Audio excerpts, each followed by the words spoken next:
आषाढी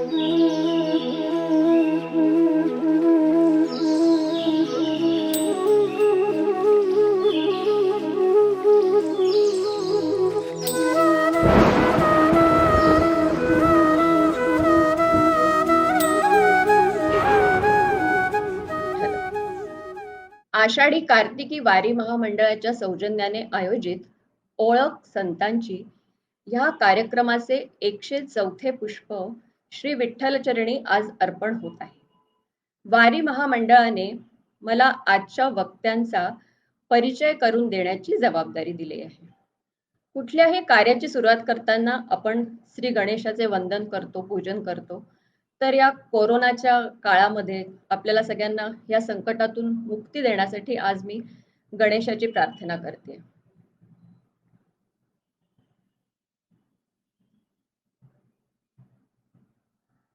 जय जय मंगल गणराया मोरया गौरी हरतनया.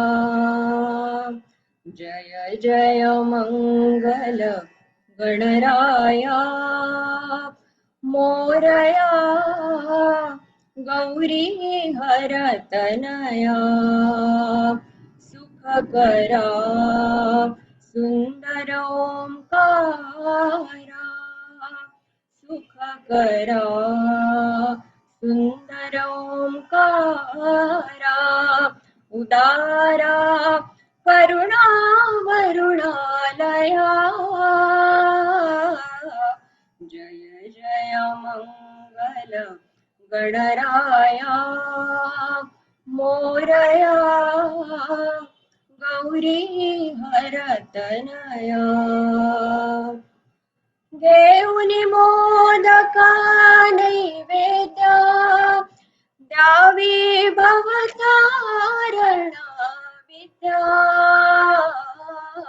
शमीदल दुर्वा ओंकारा शमीदल दुर्वा ओंकारा.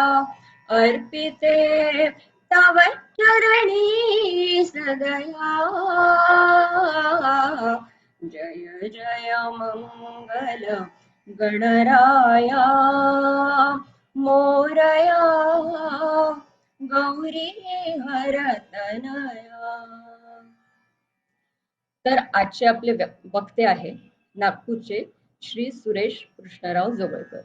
सर्वप्रथम मी वारी महामंडळाचे आभार मानते. सुरेश जोगळेकर यांचा जन्म 20 मार्च 1942 रोजी नागपूरला झाला. 1.5 वर्षाचे असतानाच आईचे छत्र हरपले.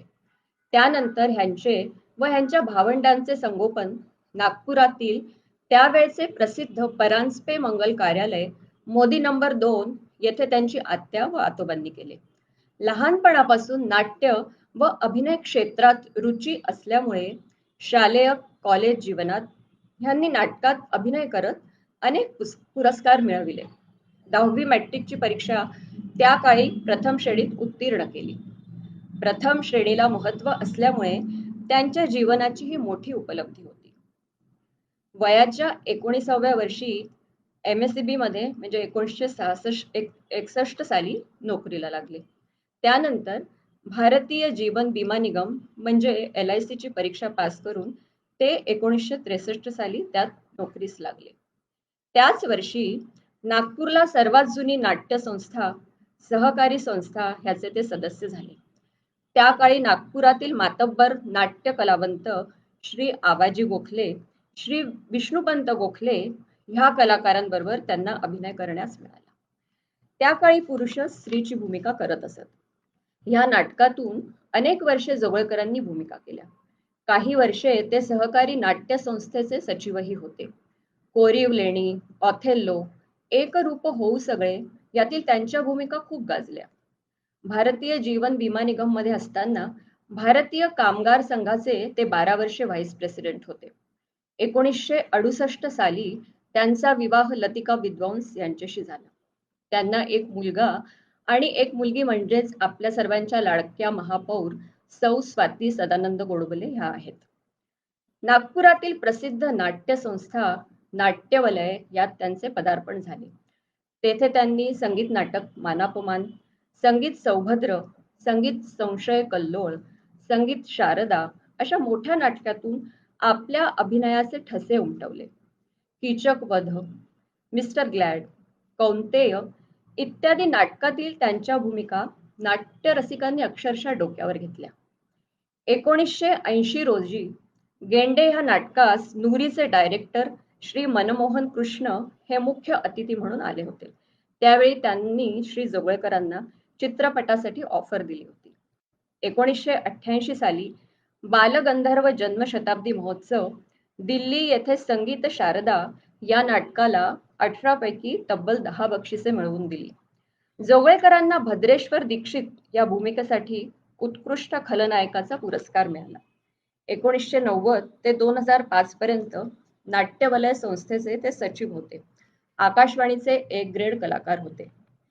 त्यांची त्या काळी गाडी आली रुळावर, दोन ध्रुवांवर दोघे आपण ही महानाट्ये पुनः प्रसारित होत 2 वर्षेपर्यंत चालली.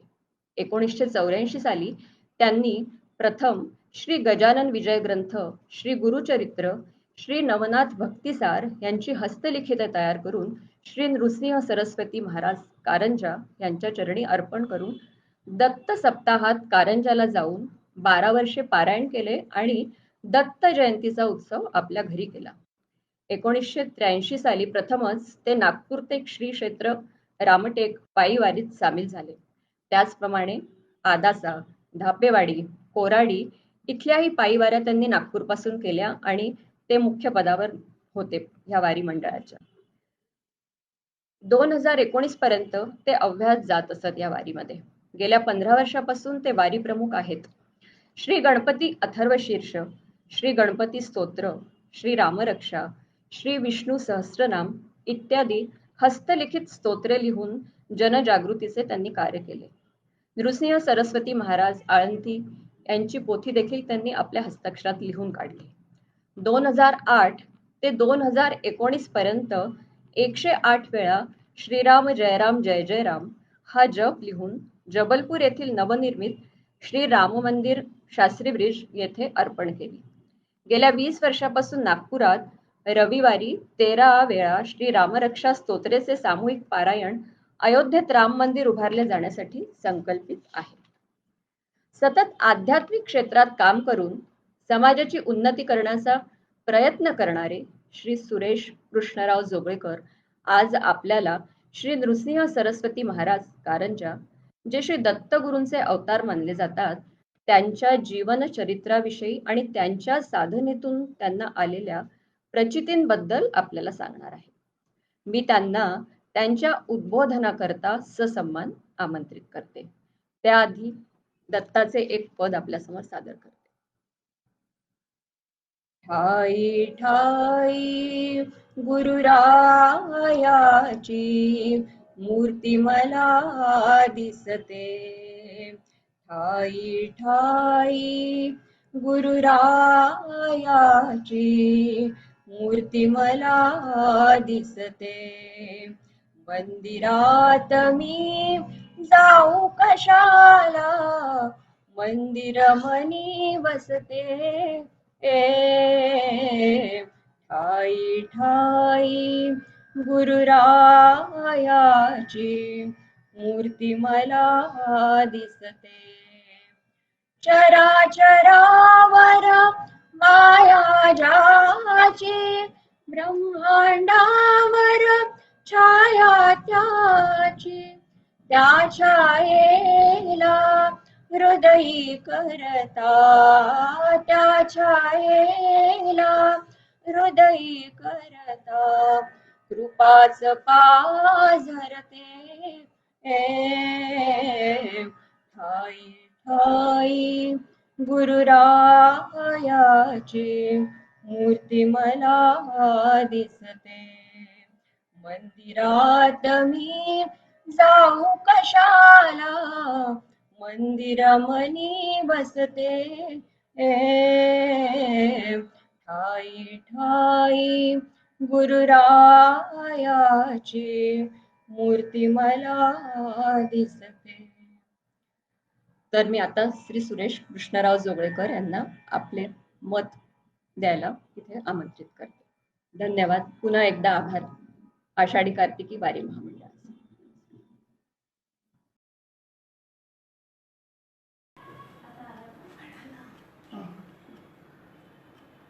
श्री अवधूत चिंतन श्री गुरुदेव दत्त श्रीपाद शिवल्लभ श्री नृसिंह सरस्वती स्वामी महाराज की जय. दिगंबरा दिगंबरा श्रीपाद वल्लभ दिगंबरा दिगंबरा दिगंबरा श्रीपाद वल्लभ दिगंबरा. मी सुरेश कृष्णराव जोगळेकर, राहणार नागपूर. आषाढी कार्तिकी वारी महामंडळ जबलपूर यांनी केलेला ओळख संतांची हा उपक्रम मला फार आवडला व त्यांनी मला या कार्यक्रमात सहभागी केल्याबद्दल मी वारी महामंडळाचा अत्यंत आभारी आहे. मी कलियुगातील प्रथम दत्तावतार म्हणजेच पीठापूरचे श्रीपाद शिवल्लभ व द्वितीय दत्तावतार कारंजाचे श्री नृसिंह सरस्वती स्वामी महाराज यांच्या चरित्राबद्दल विवेचन करणार आहे. ब्रह्मदेवाचे मानसपुत्र अत्रिमुनी यांच्या तपप्रभावाने व कर्दम ऋषींपासून देवाहुतीच्या ठिकाणी उत्पन्न झालेली कन्या अनुसूया हिच्या पातिव्रत्याच्या सामर्थ्याने कृतयुगामध्ये त्रिमूर्ती स्वरूप श्री दत्तात्रयांचा जन्म झाला. कलियुगामध्ये जुलमी मिलेंच्या राजांच्या राजवटीत समाजाची परिस्थिती अत्यंत शोचनीय व दयनीय झाली होती व त्राही भगवन असे म्हणण्याची पाळी ज्यावेळी निर्माण झाली त्यावेळी धर्मसंस्थापनार्थाय संभवामी युगे युगे या देवोक्तीची सत्यता पटवून देण्यासाठीच की काय मद्रास इलाख्यातील पूर्व गोदावरी जिल्ह्यातील पादगया नामक क्षेत्रात म्हणजेच आजचे पीठापूर येथे श्रीपाद शिवल्लभ या नावाने श्री दत्तात्रयांनी भक्तगणांच्या उद्धारार्थ अवतार धारण केला. वेदमूर्ती अपळराज या नावाच्या ब्राह्मणाची सुमती नावाची एक साध्वी स्त्री होती. तिने घरी श्राद्ध असतानाही आपल्या दारी अतिथी वेशांनी आलेल्या दत्तात्रयांना भिक्षा घातली. त्यामुळे प्रसन्न होऊन अतिथीने आपले खरे स्वरूप प्रकट केले व आई तुला हवा तो वर माग असे तिला म्हणाले. तेव्हा त्या अतिथी वेशधारी श्री दत्तात्रयांना साष्टांग नमस्कार करून ती साध्वी म्हणाली, आपण ज्या आई या शब्दाने मला यापूर्वी संबोधिले तो शब्द आपण खरा करावा. श्री दत्तात्रयांनी तथास्तु म्हटले. कालांतराने त्यांनी तिच्या उदरी जन्म घेतला. हाच कलियुगातील श्रीपाद शिवल्लभ या नावाचा श्री दत्तात्रयांचा प्रसिद्ध प्रथम अवतार होय. श्रीपाद शिवल्लभांचे जन्मस्थान पीठापुरम तेलंगणातील आंध्र प्रांतात आहे. हे क्षेत्र बेजवाडा ते विशाखापट्टणम साऊथ सेंट्रल रेल्वे लाईनवर सामलकोट जंक्शन आल्यानंतर 8 मैल अंतरावर हे रेल्वे स्टेशन आहे. श्री क्षेत्र कुरोपूर म्हणजेच कुरगुड्डी जिल्हा रायचूर आंध्र राज्यात येते. श्रींनी येथे आपले अवतार कार्य संपवले. श्रीपाद शिवल्लभ यांनी आपल्या अंध व पंगू असलेल्या 2 बंधूंकडे केवळ कृपादृष्टीने पाहिल्याबरोबर त्या दोघांना डोळे व पाय प्राप्त झाले व हस्तस्पर्श करतात ते दोघेही वेदशास्त्र संपन्न झाले. त्यानंतर एकदा एक विधवा स्त्री आपल्या जडमूड अशा पुत्रासह कृष्णा नदीत जीव देण्यास निघाली असताना तिने नदी तीरावर श्रीपाद शिवल्लभांना पाहून वंदन केले व जन्मोजन्मी असा मूढ पुत्र नसावा व आपल्यासारखा ज्ञानी व जगद्वंदी असा पुत्र मला पुढच्या जन्मी प्राप्त व्हावा अशी भक्तियुक्त अंतःकरणाने त्यांची प्रार्थना केली. तू शनी प्रदोषाच्या दिवशी श्री शंकराची पूजा करावीस म्हणजे तुला माझ्यासारखा पुत्र होईल असे सांगून महाराज गुप्त झाले. या अवतार समाप्तीपूर्वी प्रतिदिनी अनन्य भावाने भक्तियुक्त अंतःकरणाने श्रीपाद शिवल्लभांचा जाण्या येण्याचा मार्ग झाडण्याची सेवा करीत असलेल्या एका परिटाच्या अंतःकरणातील ऐहिक सुखोपभोगाची इच्छा ओळखून तू पुढील जन्मी यवन राजकुळात जन्म घेशील व बाळपणापासूनच राज ऐश्वर्य उपभोगशील व शेवटी तुला माझे दर्शन होईल असा वर दिला. यानंतर ज्या ब्राह्मण स्त्रीला शनी प्रदोष व्रताचे आचरण करण्यास सांगितले होते ती स्त्री पुत्रप्राप्तीची अतृप्त वासना मनात ठेवून मृत झाल्यावर विदर्भातील करंज नगरातील म्हणजेच हल्लीचे लाडाचे कारंजे वाजसने शाखेच्या ब्राह्मण कुळात जन्मासाठी जातकावरून तिचे नाव अंबाभवानी ठेवण्यात आले. त्यावेळच्या परिस्थितीनुसार योग्य वेळी तिचे लग्न त्याच गावातील शुभव्रताचे आचरण करणाऱ्या माधव नावाच्या ब्राह्मणाशी झाले. पर पूर्वसंस्कारांमुळे ती त्यावेळीही शनिप्रदोषी पतीसह शंकराची पूजा करीत असे. वयाच्या 16व्या वर्षी तिला एक पुत्ररत्न झाले. त्या पुत्राचे नाव नरहरी असे ठेवण्यात आले. हेच ते आपले श्री नृसिंह सरस्वती स्वामी होय, म्हणजेच कलियुगातील द्वितीय दत्तावतार.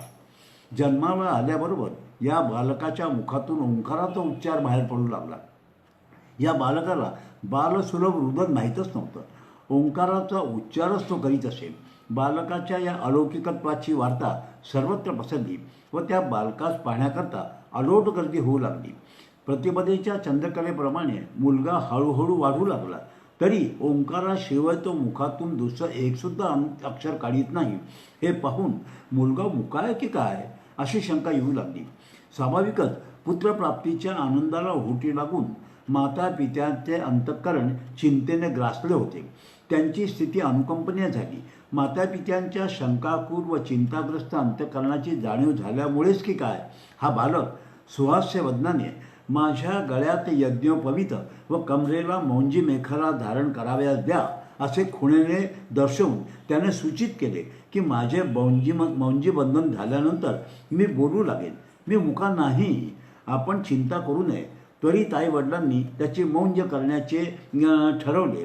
घरची आर्थिक परिस्थिती यथातथाच असल्याची जाणीव या बालकाला झाल्यामुळे मौंजीबंधन कार्याला लागणाऱ्या खर्चाची तरतूद करण्याकरता घरातील लोखंडी पळीला स्पर्श करून त्याने सुवर्ण केले व अशा रीतीने आई वडिलांची आर्थिक काळजीतून मुक्तता केली. कारंजा गावातील त्यावेळच्या शास्त्री पंडितांच्या सांगण्यावरून तिथी निश्चय करण्यात आली व त्या यथायोग्य शास्त्रोक्त पद्धतीने मौंज विधी मोठ्या आनंदाने व उत्साहाने करण्यात आला. ब्रह्मवृंदांना यथाशक्ती द्रव्य वगैरे देण्यात आले.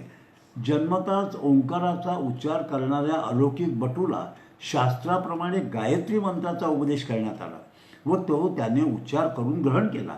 शेवटी शास्त्रकर्मानुसार आई भिक्षा घालण्यास आली असता पहिल्या भिक्षेच्या वेळीच त्या बटूने वेदांचा उच्चार केला. अशा प्रकारे 3 वेळा भिक्षा देण्यात आली व प्रत्येक वेळी वेदातील रुचेचा उच्चार करीत त्याने ती भिक्षा ग्रहण केली. त्या क्षणापर्यंत ओंकाराव्यतिरिक्त अन्य कशाचाही उच्चार न करणारा मुलगा एकदम वेद म्हणू लागला. हे पाहून विद्वत वृंदासहित सर्व लोक दिग्मूढ झाले व सर्वांनी त्या दिव्य बटूला नमस्कार केला. जाणत्यांनी ओळखलं की हे आगळं स्वरूप म्हणजे देवाचा साक्षात अवतारच आहे. अशा प्रकारे मौंजविधीचा सोहळा पार पडल्यानंतर बटूने आपल्या मातोश्री साष्टांग नमस्कार करून तीर्थयात्रेत जाण्याची आज्ञा मागितली. परंतु आईने केवळ परवानगीच नाकारली एवढेच नव्हे तर सर्व आश्रमात गृहस्थाश्रम कसा श्रेष्ठ आहे हे पटवून देण्याचा तिने प्रयत्न केला. तत्क्षणीच बटूने साक्षात श्रीपाद वल्लभांचे रूप आईला दाखवून पूर्वजन्मीच्या संस्काराची तिला आठवण करून दिली. ताबडतोब मातोश्रीला पूर्वजन्मातील सर्व गोष्टींची स्मृती झाली व ती बटूला तीर्थयात्रेत जाण्याची आज्ञा द्याव्यास तयार झाली. तथापि आपणास आणखी पुत्रसंतती प्राप्त होईपर्यंत बटूने तीर्थयात्रेस न जाता आपल्यापाशीच राहावे अशी इच्छा तिने प्रकट केली व ती बटूने मान्य केली. तुला 4 पुत्र होतील व 2 पुत्र होईपर्यंत मी येथेच राहीन असे बटूने आश्वासन दिले. तिला ईश्वरेच्छा बलियसी या न्यायाने पुढे तिला एका वर्षातच 2 जुळे पुत्र झाले. यानंतर थोड्या कालावधीने सर्वांची अनुज्ञा घेऊन श्री नरहरी बटू काशी यात्रेत जाण्याकरता तेथून निघाला. आई वडील त्याला पोचवण्याकरता गावाच्या सीमेपर्यंत गेले. आई वडिलांच्या भेटीकरता पुन्हा अवश्य येऊ असे सांगून मार्गक्रमणास त्यांनी सुरुवात केली. नरहरी बटू थेट काशीत आला. त्या ठिकाणी वर्णाश्रम धर्मानुसार आचरण करू लागला. नरहरी बटूचे शास्त्रोक्त आचरण पाहून तेथील सर्व संन्याशांना आनंद झाला व त्यांनी वयोवृद्ध व तपवृद्ध अशा अधिकारी कृष्ण सरस्वतींमार्फत बटूने संन्यास घ्यावा असा आग्रह केला. त्यानुसार नरहरी बटूने कृष्ण सरस्वतींकडून संन्यास दीक्षा ग्रहण केली व त्यांनी बटूचे नाव नृसिंह सरस्वती स्वामी असे ठेवले. श्री नृसिंह सरस्वती स्वामी महाराजांनी यानंतर काही काळ काशीत वास्तव्य केले.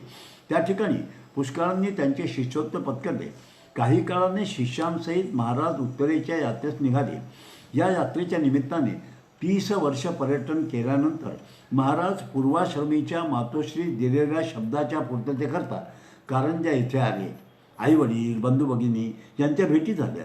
त्यावेळी काशी क्षेत्रीय मृत्यू येऊन तुम्ही मुक्त व्हाल असे त्यांनी आपल्या आईवडिलांना सांगितले.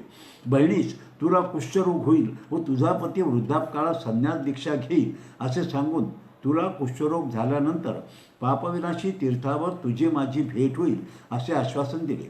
तुमच्या वंशात दारिद्र्य पीडा होणार नाही असे महाराजांनी बंधूंना सांगितले. त्याचवेळी महाराजांनी एकाच वेळी अनेक भक्तांकडून पाद्यपूजा ग्रहण करून आपल्या मात्या पित्यांना पुनश्च पर्यटनात जाण्यासंबंधी अनुज्ञा मागितली. थोर पदापर्यंत पोचलेला पुत्र पुनश्च आपल्यापासून दूर जाणार या कल्पनेने मातृहृदय पुन्हा हळहळले. मातृहृदयाची व्यथा ओळखून महाराजांनी घरातील माडीवरील एका भिंतीवर गंध शिंपडले व सांगितले की मला पाहण्याची जेव्हा जेव्हा आपणास इच्छा होईल तेव्हा तेव्हा निरंजन लावून शुद्ध अंतःकरणाने व प्रेमपूर्वक दृष्टीने या भिंतीकडे पहा, म्हणजे तुम्हाला माझे दर्शन होईल. अशा प्रकारे सर्वांचे समाधान करून महाराज गोदावरीच्या तीर्थयात्रेस निघाले.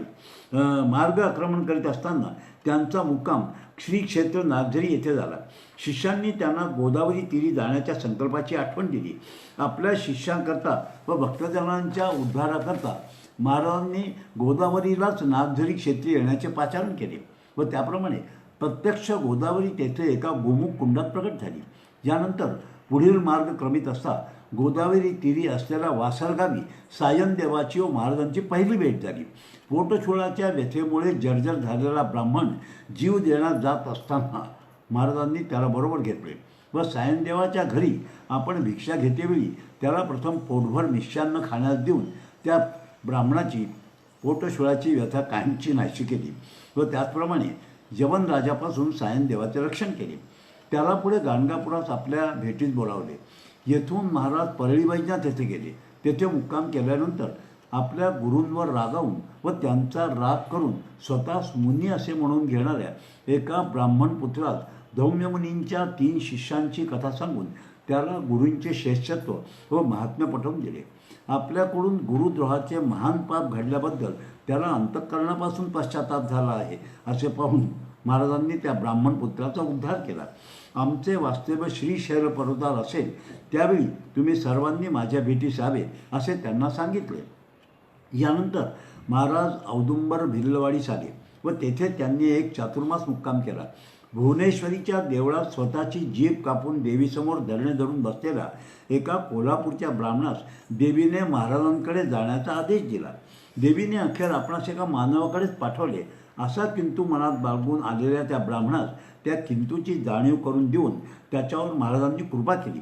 त्यास जिव्हा व विद्या प्रदान केली. तेथून महाराज नरसोबाच्या वाडीस गेले. त्या ठिकाणी कृष्णेकाठी व पंचगंगेच्या आसमंतात घनदाट जंगल होते.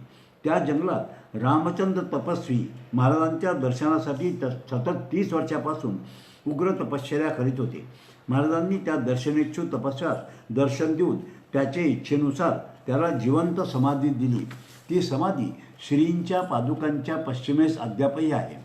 महाराजांचे वास्तव्य वाढीत असताना 64 योगिनी महाराजांना आरती ओवाळण्याकरता रोज येत असत व महाराज त्यांच्याबरोबर कृष्णेच्या पात्रात त्यांच्या घरी भिक्षेत जात असत. एक दिवशी हे दृश्य एका शेतकऱ्याने पाहिले व तोही महाराजांच्या मागोमाग योगिनींच्या घरी गेला व महाराजांबरोबर परत आला. ही घटना महाराजांनी पाहिली तेव्हा तुझे कल्याण होईल असे त्याला आशीर्वाद दिला, परंतु या गोष्टीची कुठेही वाच्यता करू नये अशी त्याला सूचनाही दिली. अमरापूरच्या दक्षिणेस असलेल्या अलास या गावी राहणारे एक बैरंभट या नावाचे देशस्थ ऋग्वेदी ब्राह्मण होते. ते महाराजांना जाता येता नमस्कार करीत व महाराज नारायण असे म्हणत नारायण असा प्रतिसाद देत अखंड 12 वर्षेपर्यंत असा उपक्रम चालू होता. त्यानंतर महाराजांनी त्या ब्राह्मणावर अनुग्रह करून मी येथे लोककल्याणार्थ मनोहर पादुका ठेवतो, त्याची पूजा तू वंशपरंपरा करावीस. तू आज 80 वर्षाचा असलास तरी तुला एक पुत्र होईल व त्या पुत्राला पुढे 4 पुत्र होईपर्यंत तुला दीर्घायुष्य लाभेल असा आशीर्वाद देऊन गुरु द्वादशी त्याच्याकडून शेवटची भिक्षा घेऊन महाराज तेथेच गुप्त झाले. आणि म्हणूनच नरसोबाच्या वाडीत गुरु द्वादशी हा दिवस अत्यंत महत्त्वाचा मानला जातो. गुप्त होण्यापूर्वी 64 योगिनींच्या विनंतीवरून महाराजांनी अन्नपूर्णेस त्या ठिकाणी ठेवले. महाराज एके दिवशी एका गरीब ब्राह्मणाच्या घरीच भिक्षेस गेले असताना त्याच्या दारी असलेल्या घेवड्याच्या वेलाच्या शेंगांच्या भाजीची भिक्षा त्यांना मिळाली. महाराजांना ती अत्यंत गोड लागली. परत जाताना त्या ब्राह्मणाच्या दारी असलेला तो घेवड्याचा वेल महाराजांनी उपटून टाकला. आपल्या उपजीविकेचे एकमेव अल्पसे साधन असलेला तो वेल महाराजांनी का उपटून टाकावा? या गुह्याचे आकलन ब्राह्मण स्त्रीस न झाल्यामुळे तिला प्रथम अतिशय वाईट वाटले.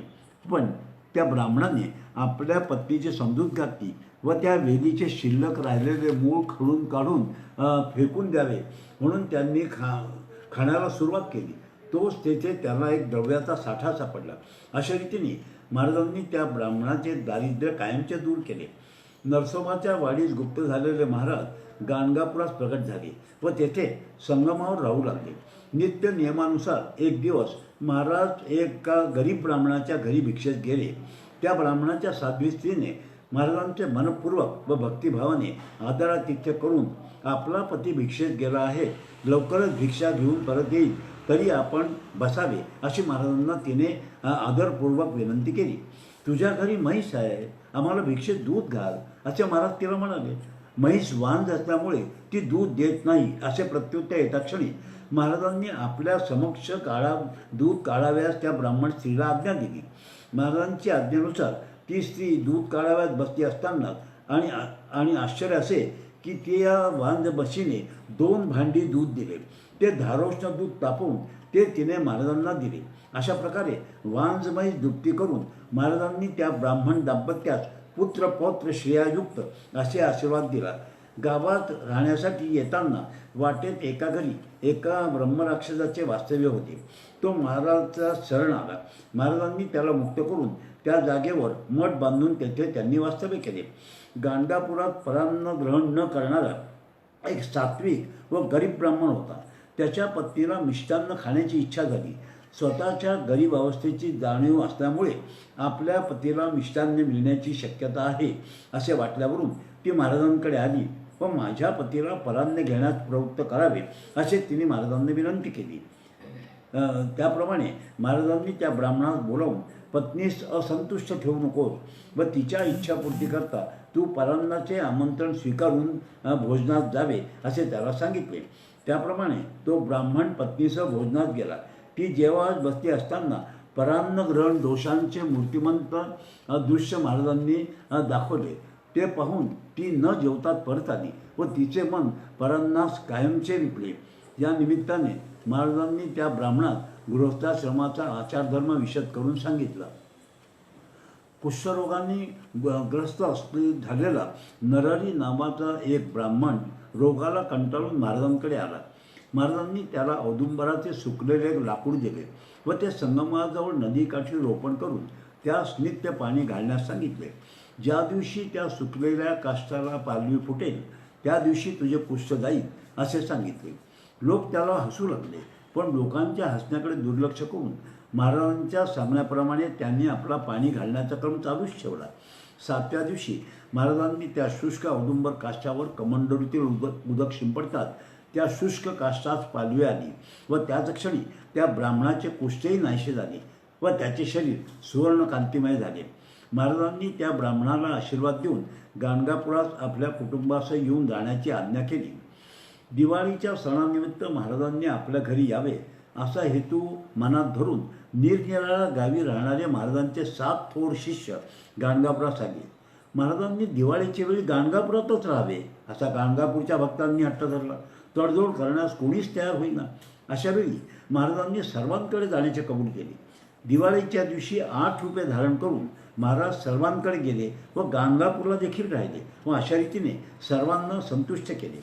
महाराजांनी आपल्याकडे भिक्षा करावी असा हेतू मनात बाळगून एक अत्यंत गरीब ब्राह्मण 3 माणसांना पुरेल इतकी शिधासामुग्री घेऊन गाणगापूरला आला. परंतु तेथे सतत समाराधना चालू असल्यामुळे महाराजांना आमंत्रण देण्याची संधी त्याला प्राप्त होऊ शकली नाही. ब्राह्मणाच्या मनातील सद्भावना ओळखून महाराजांनी त्याच्याकडे भिक्षेत जाण्याचे ठरवले व तदनुसार त्या ब्राह्मणाला आणलेल्या सामग्रीचा स्वयंपाक सिद्ध ठेवण्यास सांगितले व त्याचप्रमाणे सर्व शिष्यांना भोजनाचे आमंत्रण देण्यास सांगितले.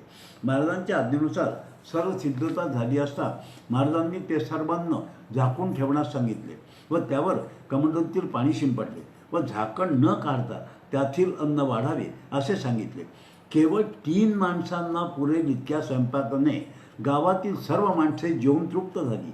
एवढेच नव्हे तर अन्न शिल्लक राहिले आणि ते उरलेले अन्न जलचरांकरता म्हणून नदीत सोडण्यास महाराजांनी त्याला सांगितले. श्रीपाद श्री वल्लभ अवतारामध्ये एका रजकास तू राजकुळात जन्म घेऊन राज्याभिषेक घेशील व शेवटी तुला माझे दर्शन होईल असा वर महाराजांनी दिला होता. त्याप्रमाणे त्या रजकाने विदुरा नगरीतील एका म्लेच्छ राजकुळात जन्म घेतला व पुष्कळ काळपर्यंत राज ऐश्वर्याचा उपभोग घेऊन तो तृप्त झाला. वृद्धापकाळी त्याच्या मांडीवर एक फोड झाला. नाना प्रकारचे उपाय करूनही तो फोड काही बरा होईना. तेव्हा एका ब्राह्मणाने त्याला सांगितले की सत्पुरुषाच्या दर्शनाने फोड बरा होईल आणि म्हणून त्याने पापविनाशा तीर्थात स्नान केले. तत्क्षणीच एक यती तेथे आला. राजाने त्या यतीला वंदन केले. यतीनं राजाला ऋषभयोग्याची कथा सांगितली व गाणगापूरवासी श्री नृसिंह सरस्वती स्वामी या सत्पुरुषांचे तू दर्शन घे म्हणजे तुझा फोड बरा होईल अशी सूचना केली. त्यानुसार तो गाणगापुराला येऊन महाराजांना भेटताच महाराजांनी का रे रजका कोठे असशी असे म्हणून त्याला पूर्वजन्मीची स्मृती करून दिली व आपण दिलेले वचन पूर्ण केले. त्याचवेळी राजाचा फोडही बरा झाला. राजाच्या आग्रहावरून महाराज त्याचे ऐश्वर्य पावयास गेले. यापुढे आपण आपले राज्य पुत्राच्या स्वाधीन करून आम्हाला भेटण्याकरता श्रीपर्वतावर यावे असे त्याला सांगितले व तदनुसार पुढे श्रीपर्वतावर त्याची व महाराजांची भेट झाली व त्यांनी त्याचा उद्धार केला. यानंतर आपली प्रसिद्धी बरीच झाली व अधिक उपाधी वाढू नये म्हणून यात्रेच्या निमित्ताने श्रीपर्वतास जावे व दृश्य स्वरूपात गाणगापूर सोडावे असा विचार महाराजांनी केला व त्याप्रमाणे आपले मनोगत आपल्या शिष्यास विदित केले. सर्व शिष्य व भक्त यांना अतोनात वाईट वाटले. मी दृश्य स्वरूपात या पार्थिव देहात नसलो तरी गुप्त रीतीने व अमूर्त स्वरूपात माझा प्रेमळ व आनंद भक्तांकरता येथे गाणगापुरातच नित्यवास करणार आहे. मी माझ्या निर्गुण पादुका इथं ठेवतो व तेच माझे मूर्त स्वरूप आहे असे समजा व निश्चिंत राहा असे आश्वासन देऊन महाराजांनी सर्वांचे समाधान केले. नंतर महाराज पुष्पासनावर बसून नदीतून कर्दळवनाकडे जावयास निघाले. नावाड्याबरोबर महाराजांनी निरोप पाठवला. आम्ही जातो कधी पाहुनी सदा वसो गाणगाभुवनी. मठावर पोचल्यावर 4 प्रसाद पुष्पे येतील. ती सायनदेव, नंदी, नरहरी व सिद्ध या 4 शिष्यांनी घ्यावी. श्री गुरूंच्या काही वर्षांच्या वास्तव्याने गाणगापुरातली गावे पुण्यक्षेत्रे बनून तीर्थस्थाने झाली आहेत. परंतु श्रींचे जन्मस्थान हे काही कारणामुळे व बऱ्याच काळपर्यंत अज्ञात राहिल्यामुळे ज्या ठिकाणी श्रींनी जन्म घेतला व आपल्या दैवी बालक्रिया केल्या ते कारंजा गाव इतके दिवस अप्रसिद्ध राहिले. परंतु प्रभू कृपेने श्रींच्या जन्मस्थानाचा म्हणजेच कारंजा गावाचा पूर्ण पत्ता श्री वासुदेवानंद सरस्वती व श्री ब्रह्मानंद सरस्वती या दोन श्रेष्ठ दत्तभक्तांनी लावला. जन्मस्थानाचा शोध लावल्यानंतर श्री ब्रह्मानंद सरस्वती स्वामी ताबडतोब कैलासवासी बाळाभाऊ महाजन यांच्या समवेत श्री घोडे यांच्या वाड्यात आले व माडीवर जाऊन त्यांनी श्रींचे दर्शन घेतले. त्यानंतर त्यांनी मंदिर बांधण्याकरता म्हणून वाड्याची मागणी केली.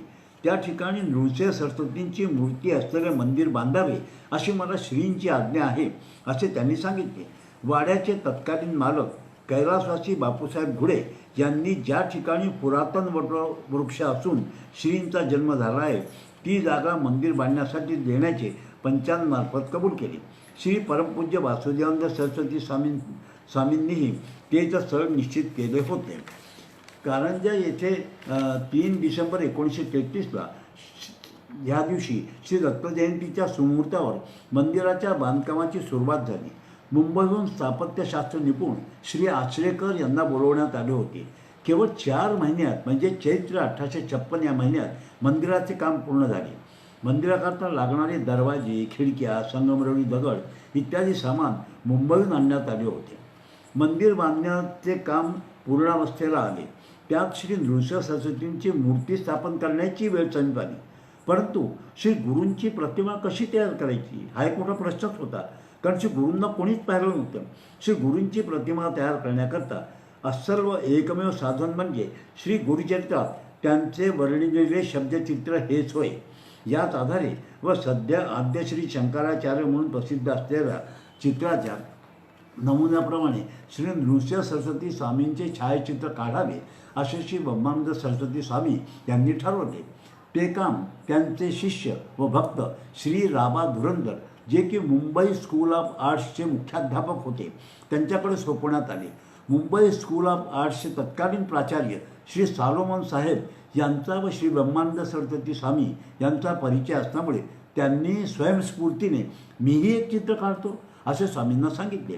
अशा प्रकारे श्री ब्रह्मानंद सरस्वतींच्या अनुज्ञेने दोघांनी चित्र काढण्याचे ठरवले.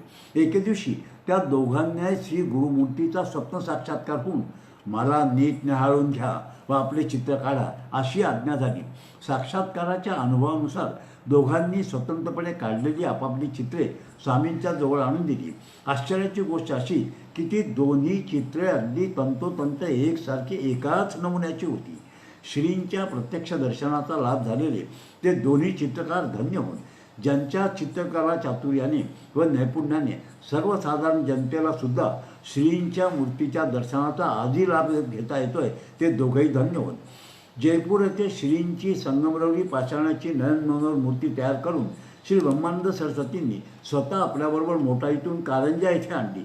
शके 1856 चैत्र शुद्ध 13 पासून पंचान्निक दीक्षेने प्रारंभ करून चैत्रवद्य द्वितीयेला म्हणजे दिनांक 1 एप्रिल 1934ला चित्रा नक्षत्रयुक्त वृषभ लग्नाच्या सुमुहूर्तावर श्री नृसिंह सरस्वती स्वामी महाराजांच्या या मूर्तीची मंदिरात त्यांनी प्रतिष्ठापना केली व त्याचबरोबर श्री दत्तात्रय, श्री चिंतामणी गणपती, श्री काशी विश्वेश्वर व श्री गुरुपादुका यांची स्थापना केली.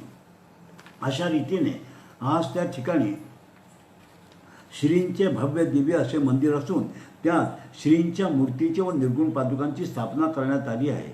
श्री नृसिंह सरस्वती संस्थान कारंजा या नावाने आज हे ठिकाण जगप्रसिद्ध झाले आहे. मनुष्याच्या जीवनाला संकल्प असावा. एकदा का संकल्प केला की मन हळूहळू त्या मार्गाने जाऊ लागते व काम पूर्ण होते. याचा अनुभव मला 1984 आला.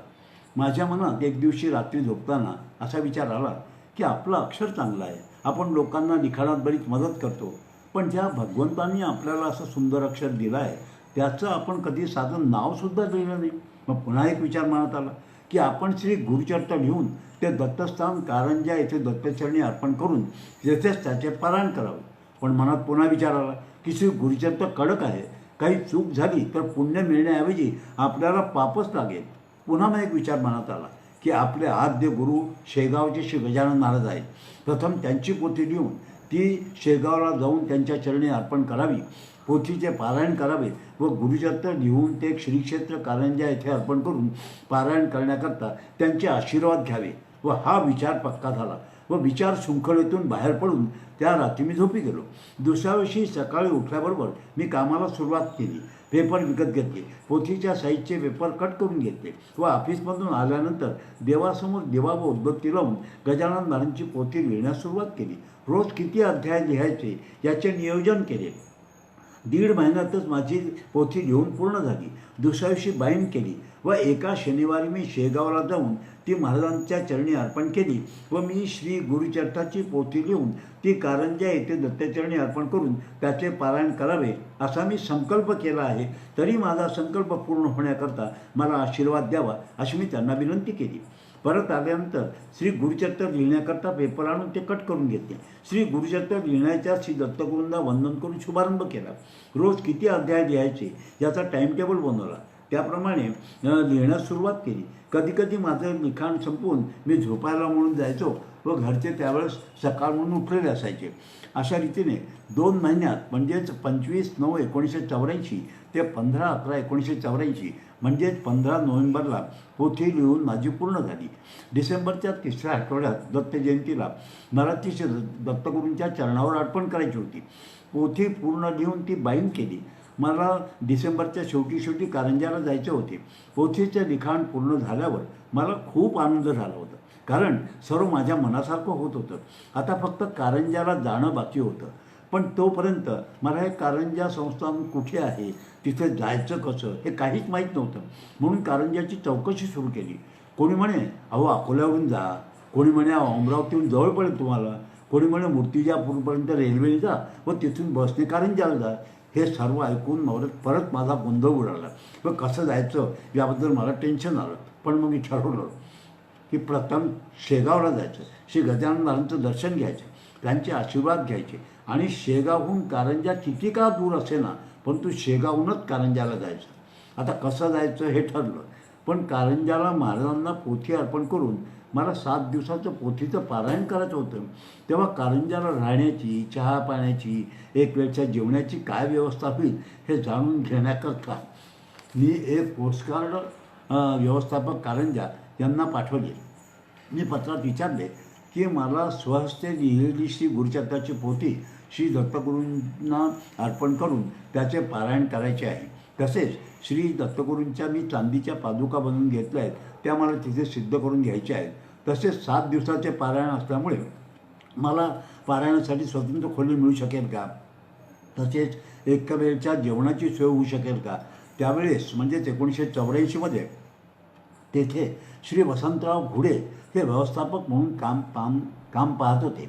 श्री नृसिंह सरस्वती महाराजांचा जन्म ज्या घुडेवाड्यात झाला त्या घुड्यांच्या कुटुंबात श्री वसंतराव होते.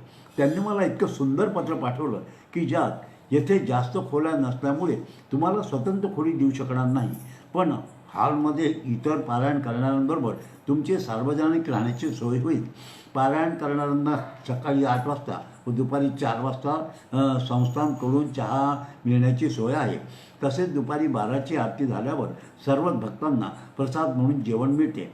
संध्याकाळी आपणास दूध किंवा फराळचे हवे असतात त्याची सोय संस्थांकडून होईल, परंतु संध्याकाळचे मात्र आपणास पैसे द्यावे लागतील. आपण लिहिलेल्या गुरुचरित्राची पोथी श्री महाराजांच्या चरणी अर्पण करण्याची सोय होईल. तसेच आपण आणलेल्या चांदीच्या पादुका सिद्ध करण्याची सोय होईल. असे पत्र वाचल्यानंतर माझं टेन्शन संपलं. वसंतराव घुडे यांचे हे पत्र मी आजही जपून ठेवले आहे.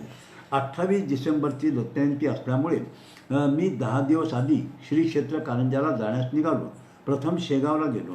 श्री गजानन महाराजांचे आशीर्वाद घेऊन सकाळी 8च्या बसने 8च्या बसने निघून 11 वाजता कारंजाच्या श्री गुरुमंदिरात बसलो. गुरुमंदिरात पोहोचल्याबरोबर तिथे माझी वसंतराव घुडे यांची भेट झाली. त्यांनी मंदिरातच वरच्या हॉलमध्ये माझी राहण्याची सोय केली होती. रोज सकाळी 2:30 वाजता उठून मंदिरातच आंघोळ करून 3 वाजता 21 आवर्तन गणपती अष्टविशीची करून गुरुचरित्राचे वाचन, नंतर 108 प्रदक्षिणा, नवनाथ पोथीचे पारायण, गुरुचा जप व शेवटी परत 21 गणपती अष्टविशीची पारायण अशी 8 तासाची माझी सेवा तेथे होत असे. श्री नृसिंह सरस्वती महाराजांची ती जिवंत मूर्ती पाहून मी इतका भारावून गेलो मी ताबडतोब त्यांच्यासमोर दुसरा संकल्प करून टाकला की यावर्षीपासून पुढची 12 वर्ष मी माझी सेवा कारंजाला येऊन करीन व 13व्या वर्षी घरी दत्तजयंती उत्सव करीन. अशा प्रकारे माझे दरवर्षी कारंजाला श्री गुरुचरित्राचे पारायण करून श्री दत्तगुरूंची सेवा सुरू झाली. या 12 वर्षात मला खूप आध्यात्मिक अनुभव व प्रचिती आल्या. माझे स्वामींच्या सेवेचे 10वे वर्ष होते. मला दुसऱ्या दिवशी कारंजाला निघायचे होते, पण आदल्या दिवशी माझ्या मातोश्रींची प्रकृती एकदम बिघडली म्हणून मीच त्यांना दवाखान्यात ॲडमिट केलं. मातोश्रींची अवस्था बघून मला दुसऱ्या दिवशी कारंजाला जाता येईल असं वाटत नव्हते. आईच्या नाकातोंडातून नळ्या लागल्या होत्या व ती बेशुद्ध अवस्थेत होती. मी पूर्णपणे निराश झालो होतो की आपला संकल्प आता पूर्ण होऊ शकणार नाही. या विचाराने मी खूपच दुःखी झालो. आईची अवस्था पाहून ती परत घरी येईल असे मला वाटत नव्हतं. माझा मुलगा संध्याकाळी ऑफिसमधनं घरी आला व मला असं उदास बसलेलं पाहून त्याने मला विचारलं, बाबा अहो असे काय बसला उदासपणे? मी त्याला सांगितलं की अशा अवस्थेत मला कारंजाला जाता येणार नाही. त्यावर तो म्हणाला, अहो बाबा तुम्ही कशाला काळजी करता, महाराज सर्व ठीक करतील. उद्या सकाळी आपण दवाखान्यात जाऊ. दुसऱ्या दिवशी सकाळी मी व मुलगा दवाखान्यात गेलो. तो आई शुद्धीवर आली होती. मी तिला मला कारंजाला जायचं आहे असं सांगितलं. त्यावर ती म्हणाली, जा जा, तुझ्या पारायणाच्या संकल्पाचं 10वं वर्ष आहे ना, माझ्या नावाने अभिषेक कर. मी हो म्हटलं. मुलगा म्हणाला की आता ताबडतोब चला. मी माझ्या बहिणी व मेव्हणे यांना सांगून बाहेर पडलो. सगळ्यांनाच माझ्या संकल्पाची कल्पना होती. मी व मुलगा एस टी स्टँडवर गेलो, कारण रेल्वे गाड्या कुठल्या तरी अपघातामुळे त्यावर्षी बंद होत्या. दरवर्षी मुलगाही माझ्याबरोबर कारंज्याला यायचा. कारंज्याला दर्शन करून प्रसाद ग्रहण करून तो दुपारच्या बसने नागपूरला परत यायचा. बसची चौकशी केली. दुपारी 1 वाजता शेगावची बस होती. आम्ही घरी आलो. पण मी पत्नीला म्हटलं की तूही आमच्याबरोबर कारंज्याला दर्शनाला चल, दर्शन करून दोघंही बसने परत या. ठरलं. आमच्या तिघांचे जायचं ठरलं. बसने रात्री 8 वाजता आम्ही शेगावला पोहोचलो. महाराजांचे दर्शन घेऊन पोथीचे पारायण केले. रात्री झोपलो. सकाळी सर्व आटून पुन्हा महाराजांचे दर्शन घेऊन आशीर्वाद घेऊन सकाळी 8च्या बसने कारंज्याला निघालो व 11 वाजता कारंज्याला गुरुमंदिरात पोहोचलो. मी मुलाला व पत्नीला म्हटलं की तुम्ही दर्शन घेऊन प्रसाद घेऊन घ्या, मी काही प्रसाद घेणार नाही, कारण माझी नवनाथाची पोथी आजपासून सुरू करायची आहे. तेव्हा तुम्हाला बसस्टँडवर सोडून आल्यानंतर दुपारी 3 वाजता मी माझी पोथी वाचण्यास सुरुवात करीन. आमचे दर्शन झाले. दुपारी 12ची आरती झाली. मुलगा व पत्नीने प्रसाद ग्रहण केला व त्यांना बसस्टँडवर सोडण्यासाठी आम्ही निघालो. निघताना मी पत्नीला म्हणालो की आईची तब्येत जर खूप जास्त वाटली तर केअर ऑफ गुरुमंदिरवर मला एक टेलिग्राम करून द्या. त्यावर बायको कर्टली म्हणाली, आम्ही असं काहीही करणार नाही, कारण तुम्ही पारायण करण्याकरता आला आहात.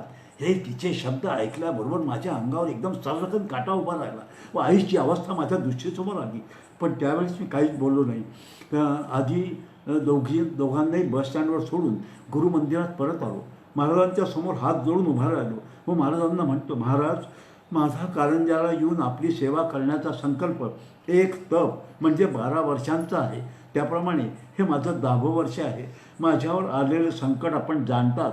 जर काही बरं वाईट झालं तर इथून पुढे पुन्हा 12 वर्ष मी येऊ शकणार नाही व माझे हे शेवटचेच वर्ष राहील. तेव्हा माझा संकल्प पूर्ण व्हावा असं जर तुम्हाला वाटत असेल तर माझ्यावर आलेलं संकट 15 दिवस पुढे ढकला, अशी महाराजांना विनंती करून मी माझ्या नवनाथाच्या पोथीच्या पारायणाला सुरुवात केली. नंतर 2 दिवसांनी श्री गुरुचरित्र पारायणाला सुरुवात झाली. 7 दिवसाचं पारायण झालं. दत्तजयंतीला दत्तजन्माचा सोहळा पार पडला. पारायणाच्या दिवशी प्रसाद घेऊन संस्थांच्या व सर्व पारायण करायला आलेल्या लोकांचा निरोप घेऊन मी नागपूरला परत आलो. परत आल्याबरोबर मी आईला भेटायला गेलो. आई अगदी आनंदी व नॉर्मल होती. तिला महाराजांच्या अभिषेकाचे तीर्थप्रसाद व अंगारा दिला. नंतर रोज मी ऑफिसमधून येताना आईला भेटण्यात जात असे. एक दिवशी म्हणजे 4 जानेवारी 1993ला माझी धाकटी बहीण मुंबईहून यायची होती. त्यामुळे आई खूप जरा जास्तीच खुशीत होती. तिला मी नेहमीप्रमाणे भेटलो व घरी आलो व रात्री TV बघत बसलो होतो.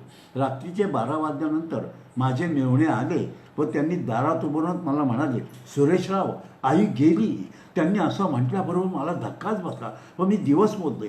20 डिसेंबरला मी महाराजांना विनंती केली होती की आलेले संकट 15 दिवस पुढे ढकला आणि आज 4 जानेवारी 1993ला म्हणजेच बरोबर 15 दिवसांनी आईला देवज्ञा झाली. नंतर आईचा अंत्यसंस्कार व इतर सर्व कार्यक्रम आटपले. माझा संकल्प पूर्ण व्हावा म्हणून महाराजांनी आईचे मरण 15 दिवस पुढे ढकलून माझा संकल्प पूर्ण केला. सत्य संकल्पाचा दाता परमेश्वरच असतो, हे काही खोटे नाही. त्यानंतर 11 व 12 वर्षी माझी कारंजा इथली महाराजांची सेवा पूर्ण झाली. माझ्या संकल्पाचा एक भाग पूर्ण झाला होता. आता संकल्पाचा दुसरा भाग म्हणजे 13व्या वर्षी घरी उत्सव करीन हा राहिला होता. 12व्या वर्षी मी कारंजाहून निघताना महाराजांना विनंती केली की गेली 12 वर्ष मी आपल्या इथे येत आहे. आता पुढच्या वर्षी आपण उत्सवाला माझ्याकडे यावं. मी उत्सव मोठ्या प्रमाणात व सागर संगीत करण्याचे ठरवले. त्याप्रमाणे तयारी सुरू झाली. पण 13व्या वर्षी ऑक्टोबरच्या शेवटी दसऱ्याच्या दुसऱ्या दिवशी माझ्या थोरल्या बंधूंचे निधन झाले. दत्त जयंतीला जेमतेम 1.25 महिनाच होता. त्यामुळे पुन्हा टेन्शन आलं की आपण एवढा भव्य दिव्य उत्सव या परिस्थितीत करणं बरं दिसेल का? नातेवाईक व कॉलनीतील लोक काय म्हणतील? पुन्हा मनाचा गोंधळ उडाला. पण एक दिवस देवाची पूजा करीत असताना श्री क्षेत्र कारंजा संस्थान येथील पुजारी श्री सुनील लखरस, जे आजही कारंजा येथे पुजारी आहेत, त्यांचे बंधू माझ्याकडे आले व पत्नीला त्यांनी सांगितलं की मी संस्थानकडून महाराजांचा प्रसाद घेऊन आलो आहे व पुजाऱ्यांचे पत्रही आहे. पत्नीने त्या माझ्याजवळ आणून दिले. मी बघितले तो महाराजांचा कद उपरणं असा तो प्रसाद पाहून मला खूप आनंद झाला. पुजाऱ्यांनी लिहिलेलं पत्र मी वाचले. त्यात त्यांनी लिहिलं होतं आपला एक तप म्हणजे 12 वर्षाच्या कारंजाच्या सेवेचा संकल्प पूर्ण झाला व संकल्पाचा दुसरा भाग म्हणजे 13व्या वर्षी घरी उत्सव करीन. यावर्षी आपण उत्सव करून पूर्ण कराल याची आम्हाला पूर्ण खात्री आहे. उत्सवासाठी आपणास आपणास शुभेच्छा. सोबत प्रसाद म्हणून महाराजांचा कद व उपर्ण पाठवत आहोत. यावर्षी गुरुचरित्र पारायण आपण हा कद नेसून व उपर्ण घेऊन करावं अशी महाराजांची इच्छा आहे. मी पूजेत बसलो असताना मला प्रसाद मिळाला हे मी माझं भाग्य समजतो. मी महाराजांना म्हणालो, अहो गेली 12 वर्षे मी आपला प्रसाद म्हणून कद व उपर्ण मागतोय, तर संस्थांच्या लोकांनाही म्हणतोय की मला कद व उपर्ण द्या, पण कोणीही या 12 वर्षात दिलं नाही. आज 13व्या वर्षी मी न मागताच आपण घरपोच प्रसाद पाठवला. मी धन्य झालो महाराज, मी धन्य झालो. उत्सव करावा की करू नये या मनातल्या गोंधळाचं निरसन होऊन उत्सव भव्य प्रमाणात करण्याचे ठरले. त्याप्रमाणे उत्सवात माधुकरी मागून पारायण करायचे ठरले. महाराजांची पालखी काढण्याचे ठरले. तसेच पारण्याच्या दिवशी 12 मेहुणांना जेवायला बोलवायचे असाही संकल्प झाला. रोज संध्याकाळी भजन व संगीताचे कार्यक्रम करायचे ठरले. अशा रीतीने पूर्ण कॉलनी व बिल्डिंगवर भव्य लाईटिंग व वरीलप्रमाणे सर्व कार्यक्रम करून 13व्या वर्षीचा उत्सव पार पडला. लोकांना उत्सव इतका आवडला की पुढील 12 वर्ष आपण असाच उत्सव करावा असे लोकांनी मला सुचवले. माझा दुसरा संकल्प म्हणजेच 12 वर्ष कारंजा व 13 वर्षी घरी उत्सव करीन महाराजांनीच पूर्ण करून घेतला. त्यामुळे मी खूपच आनंदात होतो. म्हणून मी पुन्हा तिसरा संकल्प केला की यापुढील 12 वर्ष मी असाच उत्सव करीन. उत्सव करण्याचे ठरल्याप्रमाणे 1997 पासून दरवर्षी दत्तजयंती उत्सव नेहमीप्रमाणे सुरू झाला. दत्तजयंतीच्या पाळण्याच्या दिवशी 12 मेहुणे जेवायला बोलवायची हाही संकल्प झाला. एका वर्षीच्या दत्तजयंती उत्सवात पाळण्याच्या दिवशी मी 12 मेहुणांना भोजनाचे आमंत्रण दिले होते. उत्सव सुरू झाला. माझे श्री गुरुचरित्राचे पारायणे सुरू झाले आणि सप्ताहाच्या तिसऱ्या दिवशी मी कॉलनीतल्या ज्या सद्गृहस्थांना मेहुण म्हणून येण्याचे आमंत्रण दिले होते त्यांचा फोन आला की त्यांना सुतक आल्यामुळे ते मेहुण येऊ शकत नाहीत. मला व बायकोला धक्काच बसला, कारण 12 मेहुणांचा माझा संकल्प आहे, पण आता यावर्षी 11च मेहुणे जेवतील. पारायण सुरू झाल्यामुळे मला दुसऱ्या मेहुणांना आमंत्रणही देता येत नव्हतं, कारण पारायण सुरू झाल्यानंतर मी माधुकरी मागायला जाण्याव्यतिरिक्त इतर कुठेही जात नसे.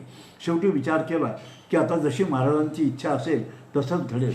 पण वरील फोन येऊन गेल्यानंतर 1 तासांनी पुन्हा मला एक फोन आला.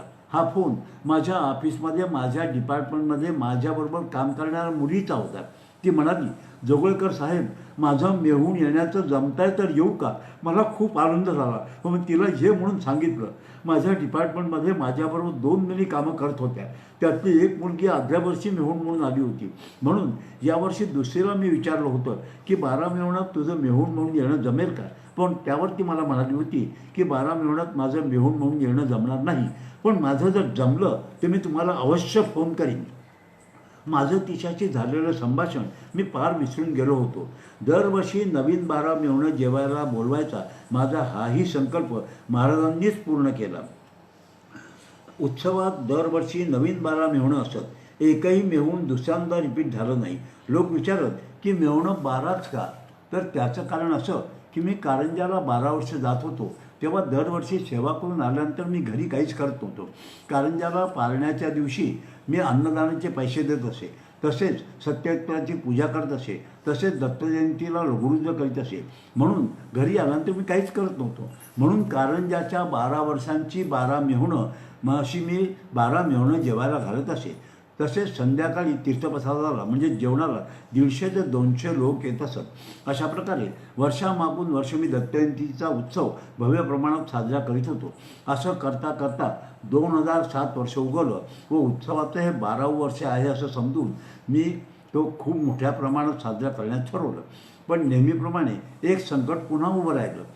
माझ्या सख्या पुतण्याच्या बायकोला दिवस असून तिला डिलिव्हरीची तारीख गुरुचरित्र सप्ताहातलीच डॉक्टरांनी दिली आहे असे समजले.